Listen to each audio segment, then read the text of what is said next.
Welcome to Pathways to Peace, creating peace inside and around us with emotional intelligence, or EQ. With your host, Matt Perelstein.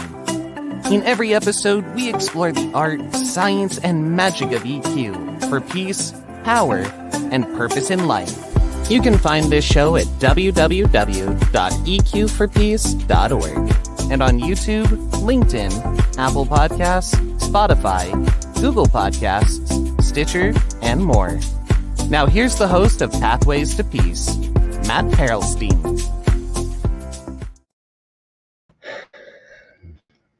Hello. Here we go again. Check it out. Oh, how we doing?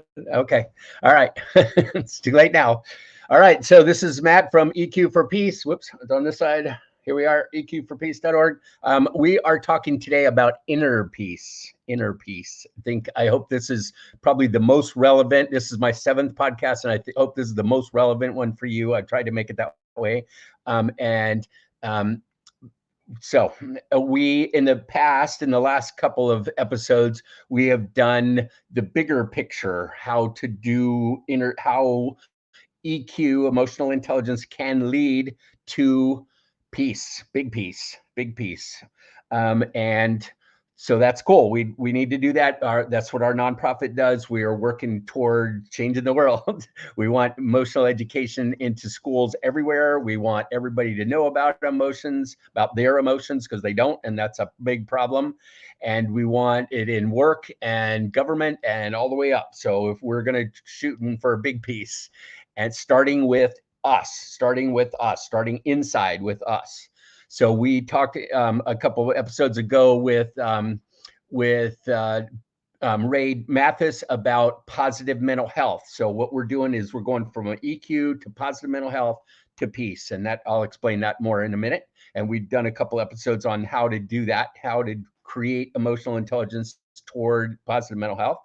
We also worked with Bill Overton, who did a really cool discussion, which you've never heard before, about how to get emotional intelligence into your families and into schools, into classes and schools.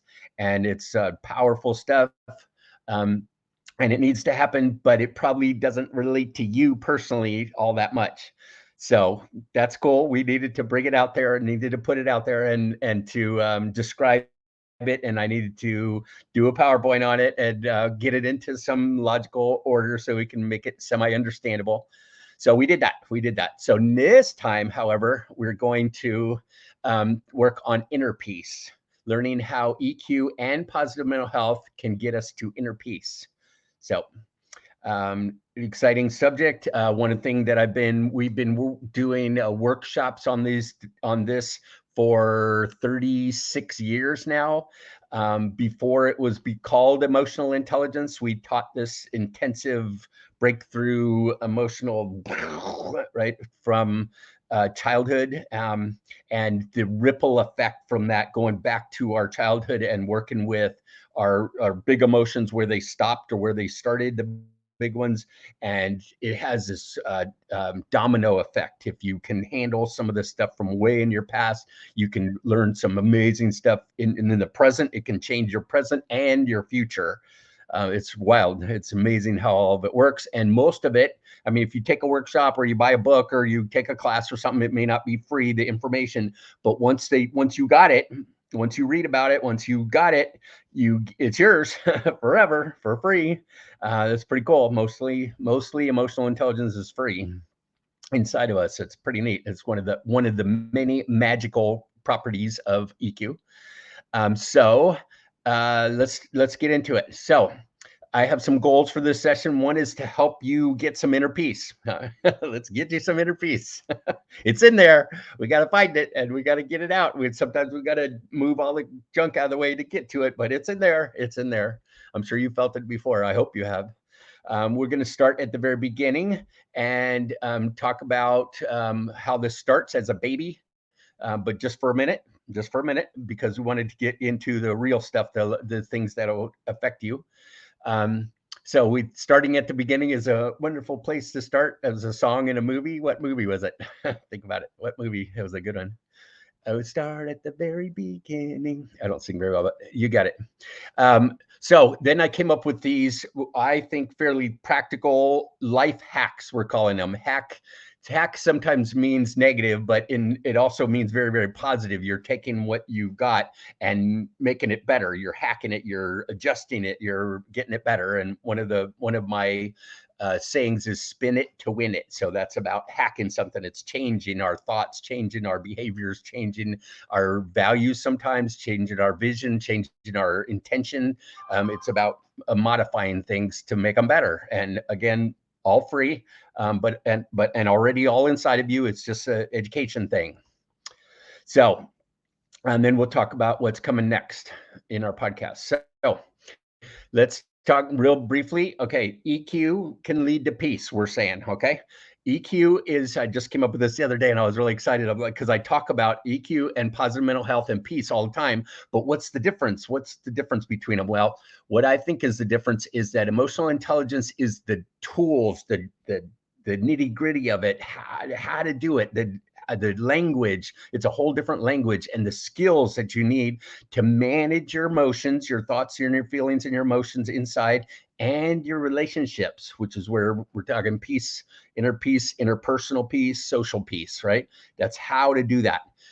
Positive mental health is the strategies. Okay, so now I know that my brain works this way and the amygdala works this way, and that my thoughts inform my feelings, and I know some good stuff about identifying emotions. What are they?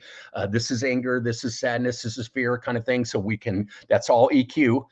Positive mental health is like, okay, so what do I do with it? What do I do with it? How do I make that happen in my life so that it works for me? So I have positive mental health, not just wacko.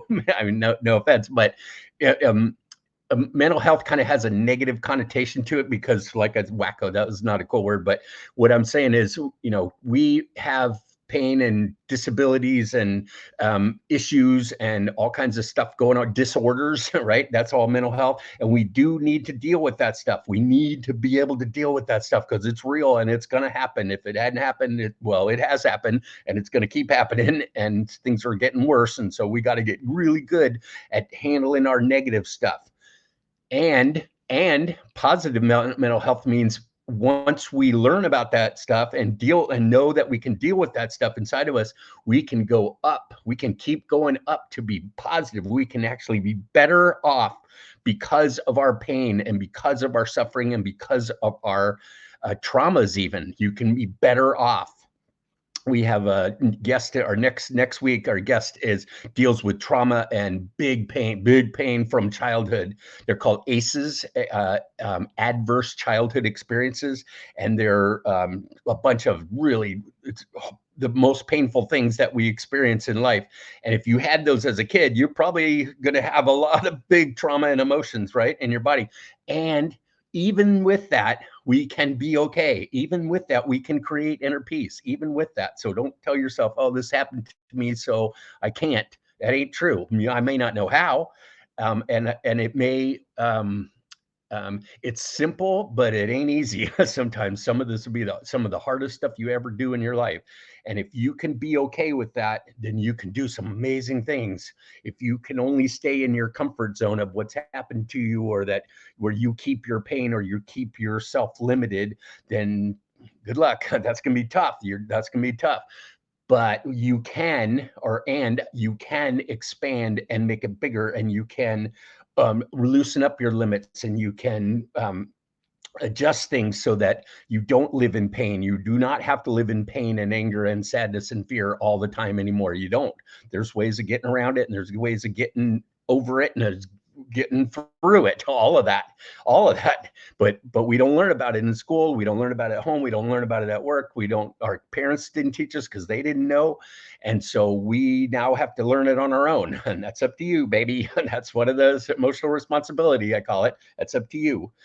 So we got to learn about this stuff because we don't know. And there's, stuff our parents pass down stuff a lot of times, and we keep doing it. Well, quit it. You don't have to do it that way. We're going to adjust it. We're going to spin it to win it using positive mental health. So those are the strategies of how to do it. And then peace, of course, is the goal. Peace is the goal. Inner peace, just me, inside of me, and that's where this all starts, and that's what we're talking about today. Interpersonal peace between us, between you and I. We can learn how to get along, and social peace. We can learn how to get along in teams, groups, families, communities, classes, government, countries, all of it. We can learn how to be a good citizen and learn how to be a good teammate and learn how to be a good leader if you choose, that kind of thing. Those are really cool. And all that stuff is learnable skills, and we can, that's where we're heading with this, but it all starts with me. It all starts with me. If I'm a mess inside of me, it's very difficult for me to make my life work outside of me, right? So let's start from the beginning with inner peace, okay? So in the beginning, we are born with high EQ. It's pretty cool. We're born peaceful and happy and calm and loving, usually. And the research I've heard is that we have only 2 fears. We're born with only 2 fears and no anger, none. The 2 fears are fear of falling and the fear of loud noises. And that's about it. So we got 2 fears and no anger when we're born. That's pretty cool. And we're pretty calm and pretty happy and peaceful. We have 2 granddaughters. One's 1 and one's 3, and I've been watching them. They're fascinating. I love watching them, and I love this stuff anyway. I think it's fascinating. But they came out great. They came out just fine. They were fine. Now, when something goes wrong, right? Something goes wrong, they express it and they let you know about it, and they feel what they feel, and then which is proper. I mean, that's emotional intelligence also in a way, and but it's natural. And what happens is when they get their needs met, they go back to being calm and happy and peaceful and loving again. That's the natural state. That's our natural state. That's your natural state from a long, long time ago. You may not feel it very much now, but you did. You did. You may not even be aware of it, but you did. And so what we need to learn how to do is how to move the negatives, especially move them out of the way so we can get back to the positives. All right. So we have everything we need in our body. We have everything we need. We just don't necessarily know how to use it, which is our mind and our heart. So most of our pain and our anger and our hatred and all the yucky stuff we picked up along the way. It's that nature versus nurture argument. All right. Some people are more prone to it than others. Some have, are naturally bubbly and vivacious, and some are not necessarily, and that kind of stuff. But generally we are we picked up our negatives and we can put them back down. We can put them aside. That's up to us. And I don't have a slide on this, but the reality is that no matter what's happening outside of us, we get to be in charge of what happens inside of us. And that's a beautiful thing. That gives us the power, P-O-W-A, power to do whatever we need to do and be amazing. So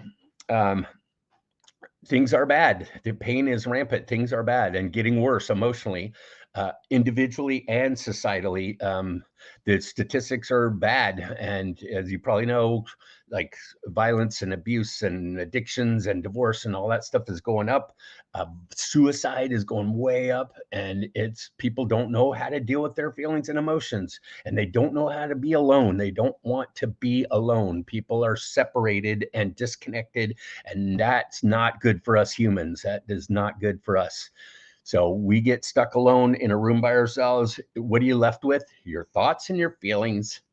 That's it. And if they don't go well, and you start ruminating and you start going over and over and over and start thinking these horrible things and overthinking stuff and underfeeling or feeling the negative emotions only, that kind of stuff. Yikes. And what's happening is people are out of here. They're saying, I'm not going to deal with this. I can't deal with it. And so, which is not true, but they tell themselves, I can't deal with this.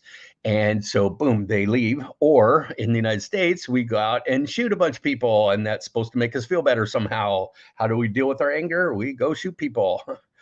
One of the shooters, they actually asked him while he was doing it. One of the guys he was shooting at screamed out at him, "What are you doing this? Why are you doing this?" And he said, "Because I'm angry."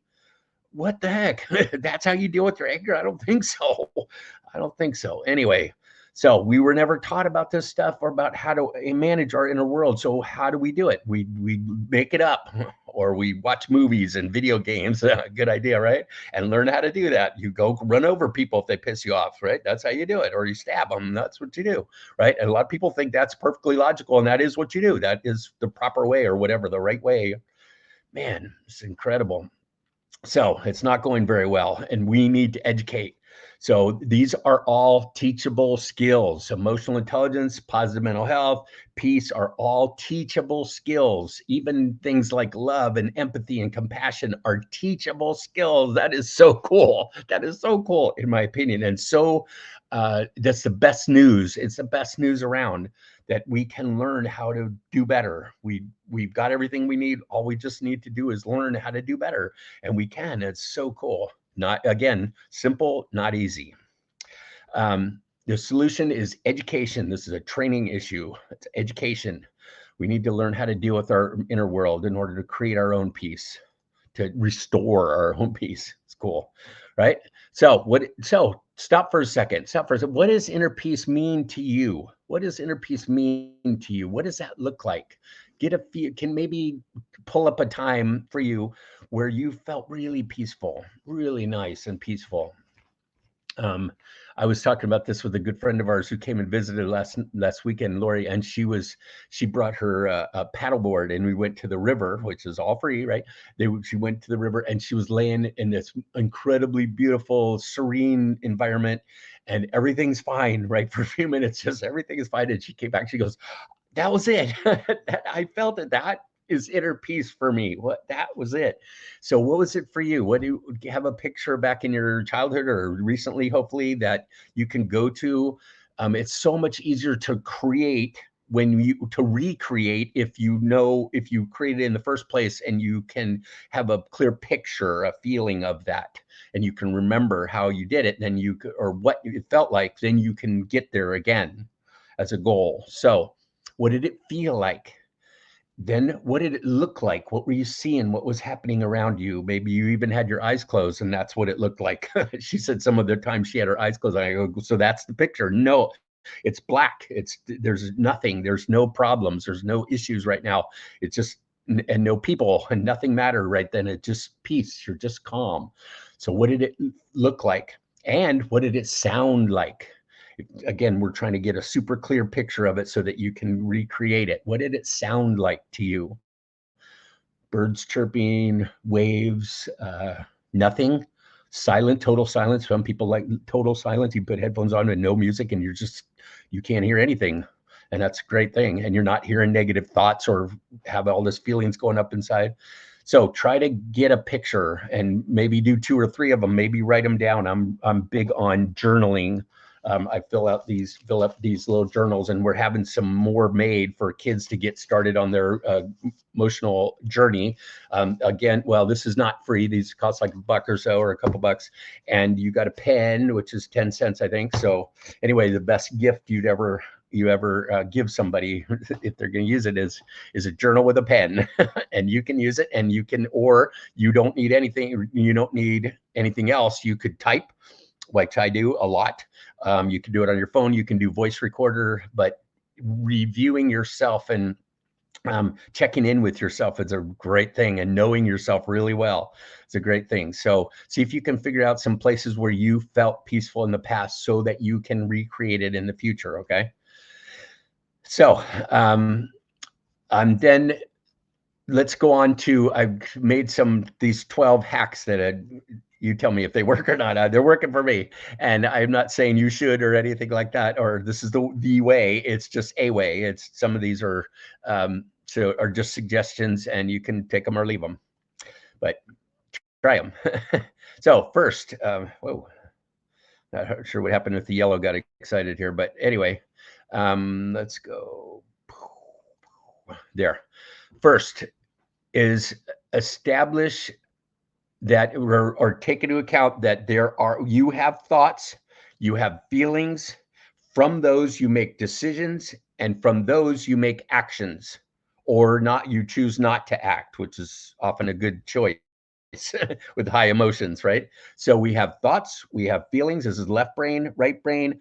We put those together. Hopefully, a lot of people try to skip the feeling part because they're uncomfortable with it and they didn't learn about it. And so they're trying to make purely logical decisions in our school, in our societies, ours, and most of the world, other countries that I work with, all the other countries I work with, we are left brain focused society. That's our education is left brain focused, and we don't learn much about our right brain. So we're trying to take into account our thoughts without taking into account our feelings, which does not go well. It's not a good idea. So we need to learn both sides. I'm saying balance. I'm not saying thoughts are better than feelings or feelings better than thoughts. I'm not saying that. We need both. We need to balance both. And so we have thoughts, we have feelings. They're different. They're different, and they need to be handled, and strategy for handling them needs to be different, but they're different. And our thoughts usually help inform our feelings. We can have feelings without thoughts, or we can have feelings first, but mostly our thoughts happen first. So we need to be aware of that thoughts, feelings, from that we make decisions, and that's where our big choices are. That's a cool thing. Our decisions is one of the most powerful things we have.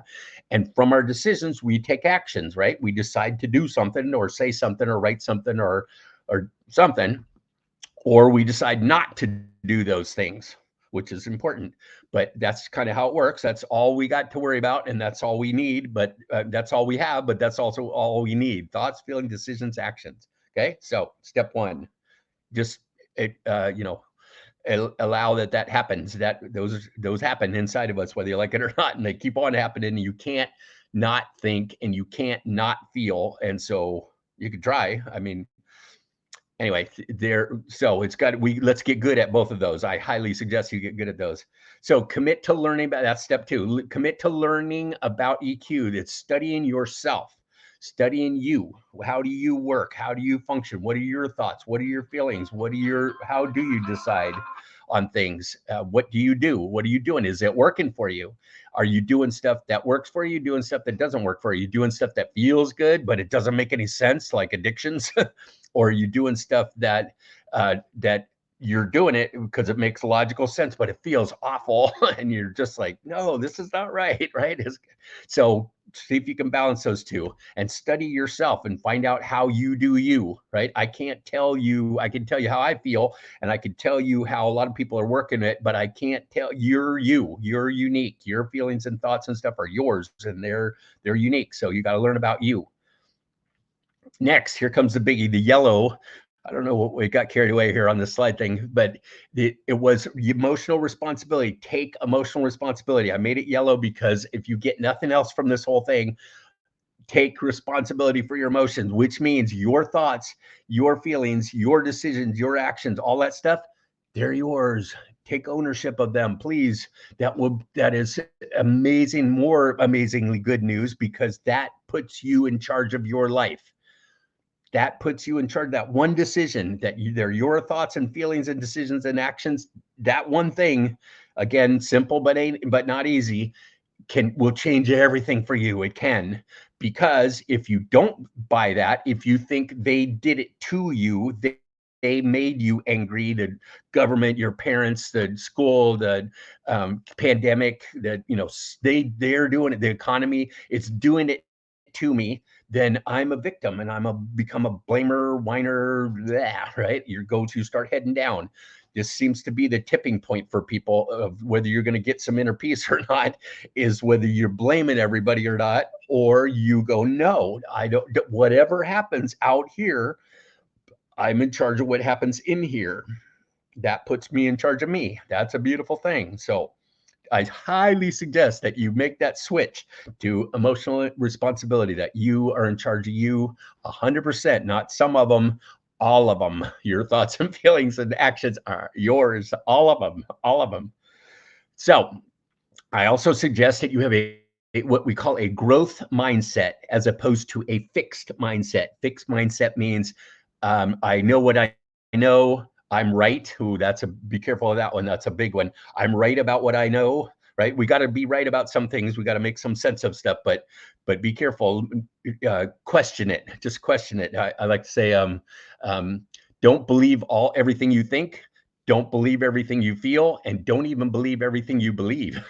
You just question it. It doesn't mean you're broken or any of that, and it doesn't mean there's no answer. It means there maybe, yeah, probably, or I have a bunch of evidence to show this is true, but maybe not. Maybe this time it's not. And be careful of your generalizations. I should have put that in here too. Your generalization, when we generalize and go, well, this happened 2 or 3 times, I got hurt a couple times being loving, so I always get hurt. So love hurts. Boom. That's a huge generalization. Love hurts, right? Or life stinks, that kind of stuff. What do you do with that? That's too big. It's too big.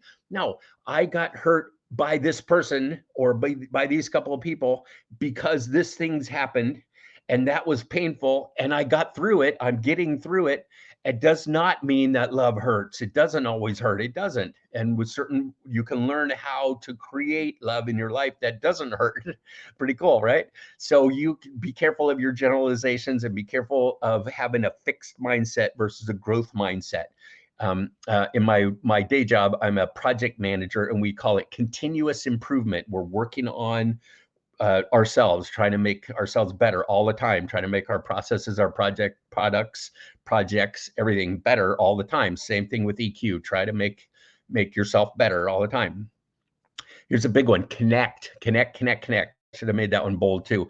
Connect with you first, right? And that starts, like I said, we did this workshops forever, the New Directions workshops since 86 or something like that. And we're working on helping us as an adult connect with us as a child, inner child work, we call it. And when you connect with yourself and you understand and accept and encourage and allow yourself, man, you can do some beautiful things. You can do some beautiful things with you. That's heading toward inner peace, right? That's a beautiful thing. And socially, we are social beings, so connect with other people. And that's up to you. One of the biggest skills in emotional intelligence is how much we get to open our heart or close our heart. We get to open up as much as we want. We can be super loving and close and intimate and caring, or not. We can close down and we don't have to move. I can do that without even moving, without even changing my facial expression if I want.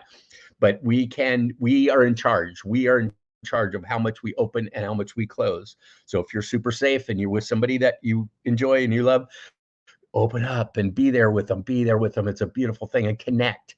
And if it's not going well, or they're in a bad mood, or some yucky stuff's happened, you can close down a bit and still be okay. You're still okay. And you can keep loving the person, but you can not like what they're doing right that moment, and close yourself so you don't get hurt as stuff. So it's a very cool skill. But also with part of the emotional responsibility is that connecting with yourself or connecting with others is your deal. It's your deal. Chances are people aren't going to be coming to you a lot. You're going to have to go to them. You're going to have to continue your relationships. And that's tough in today's busy world to stay connected with people from your past. But it's on you to do that. So hint, hint, nudge, nudge, wink, wink. So next one, establish positive mental health strategies. Here's a couple of them that I like. I like hashtags because I don't remember, I'm not that smart IQ wise. I like it summed up really simple for me. So purposeful positivity. Okay. Positive mental health is about spinning things positive on purpose. And it's a beautiful thing. And it's something that we really want to get good at. So purposeful positivity. Why are you doing that?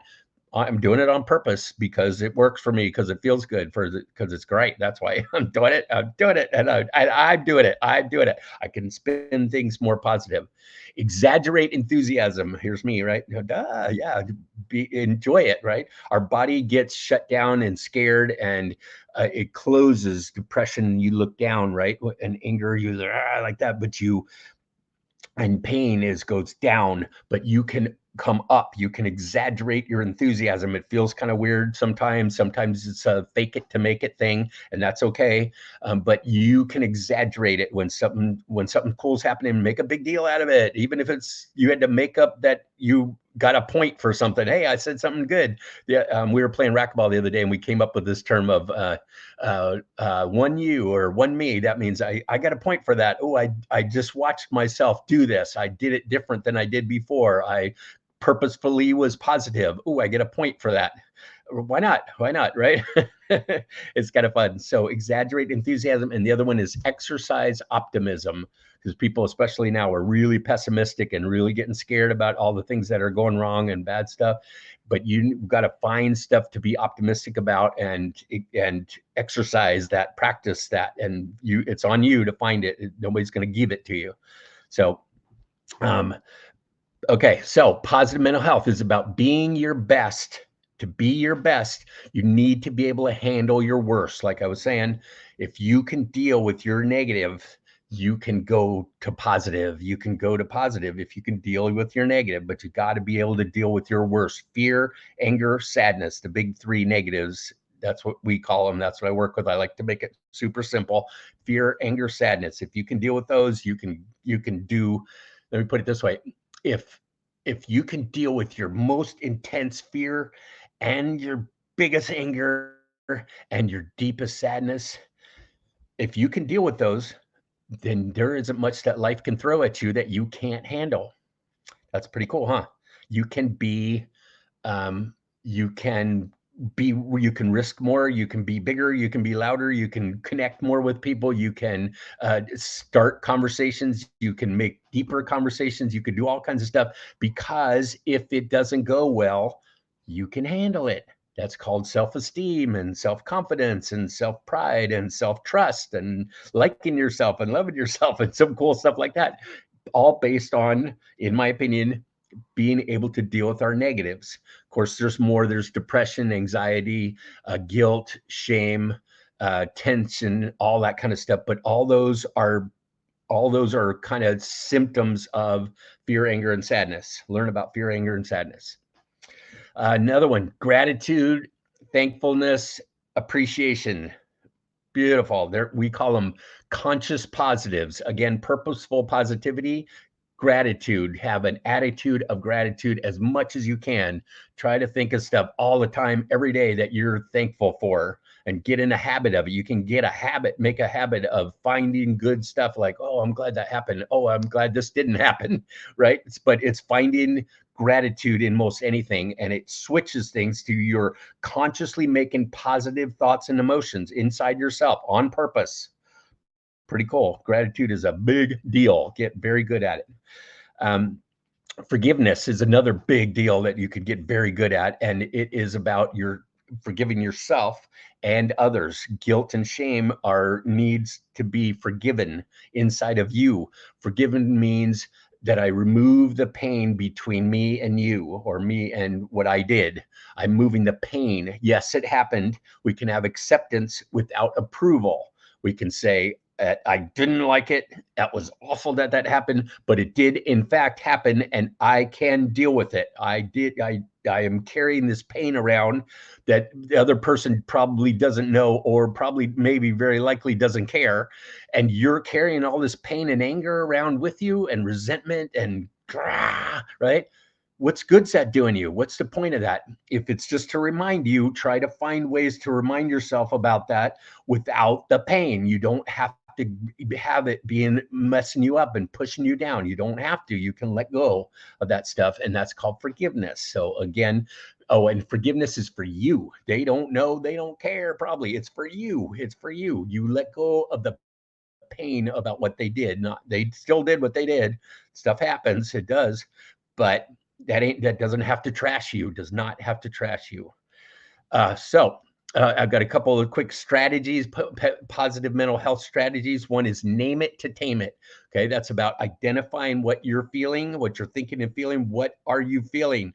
A lot of times, if you can describe to yourself, at least to yourself, what you're actually feeling, it's like, oh, oh, that feels better all by itself. That feels better all by itself. So name it to tame it.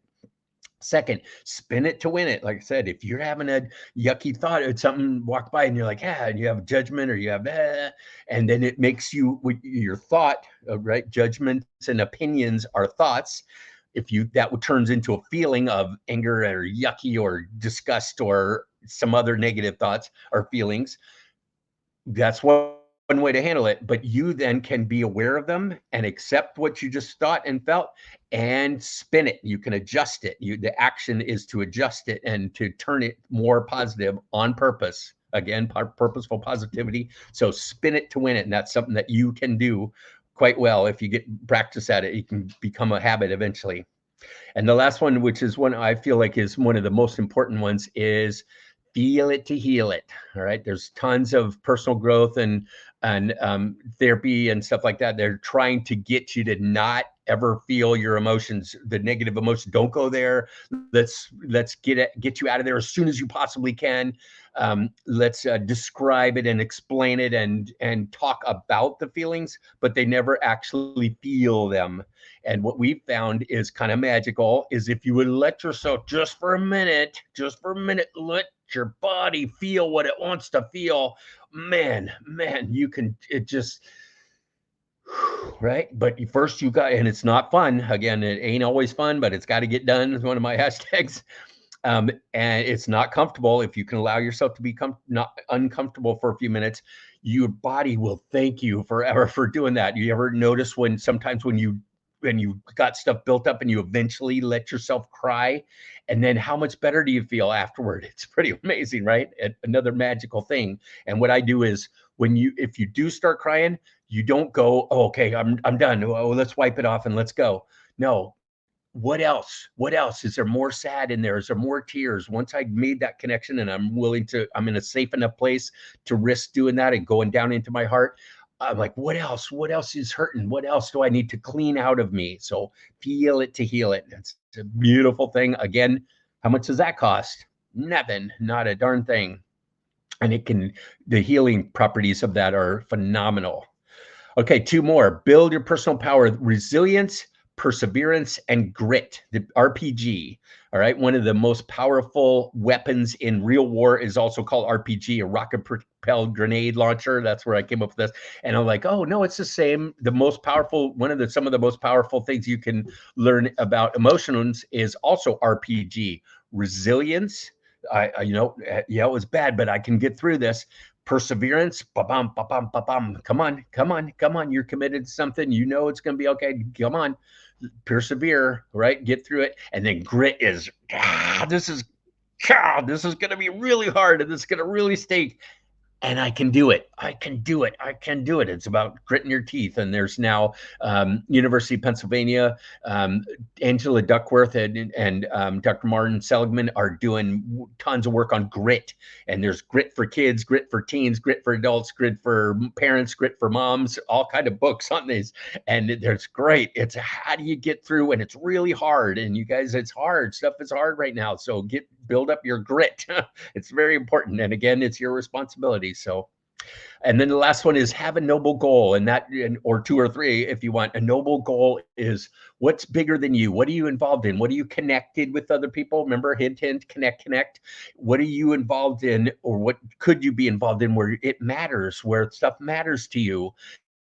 And that's a really, it's for you, believe it or not. A lot of people say, well, I'm giving and it's not about me. I'm just giving. Like, no, it's about you, or you wouldn't be doing it. If you were honest with yourself, you wouldn't do it if it didn't feel good, right? And it would feel right, you wouldn't do it. And so you feel good about doing it, do it. So you got to, if you're just, alone by yourself and you don't have anything going on and you're not helping anybody or making any difference, yeah, it doesn't feel good. I have a super strong noble goal. I'm planning to change the whole world. And I love that. It's super good for my mental health. And it makes me happy, makes me feel validated, makes me connect with a lot of people. It gives me direction and focus and all kinds of great stuff. I wish for you that you get a noble goal or two or three and find what matters to you.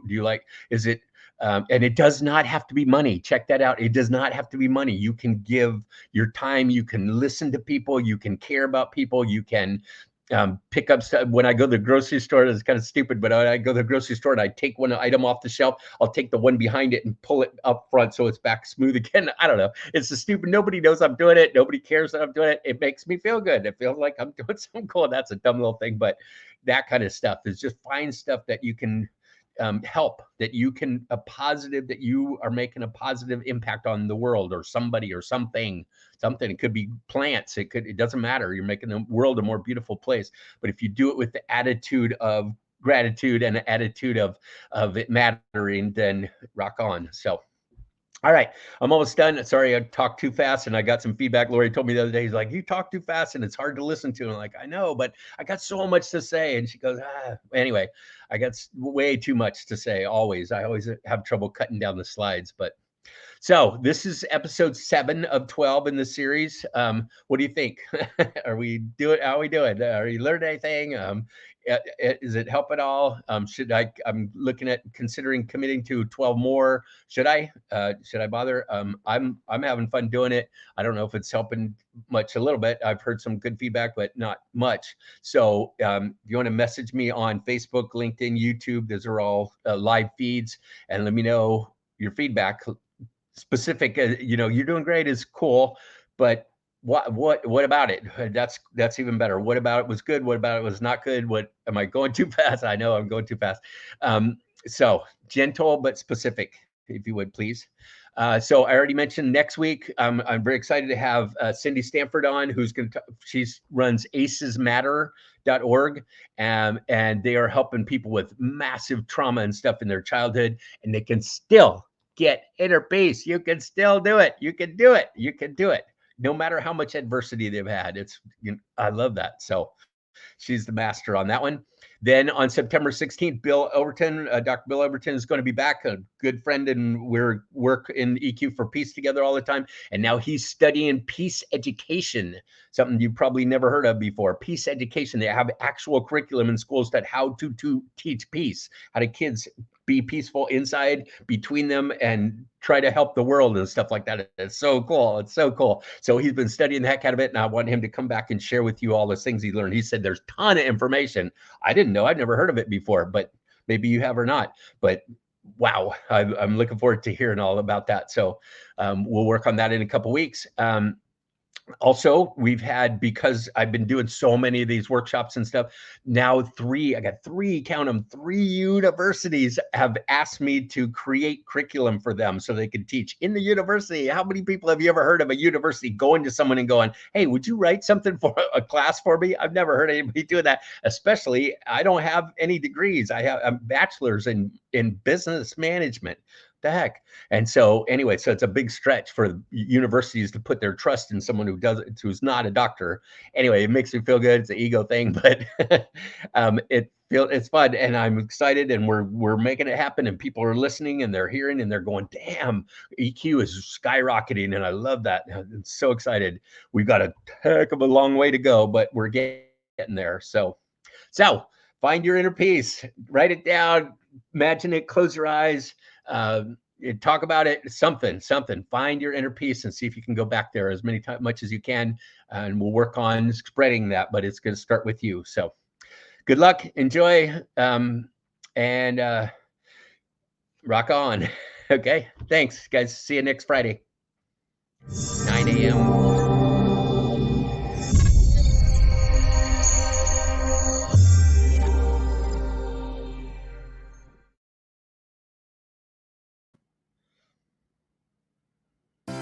You've been listening to Pathways to Peace, creating peace inside and around us with emotional intelligence, EQ, with your host, Matt Perelstein. Thank you for your positive reviews, comments, and sharing this show with others. You can catch prior episodes at www.EQ4Peace.org and on YouTube, LinkedIn, Apple Podcasts, Spotify, Google Podcasts, Stitcher, and more.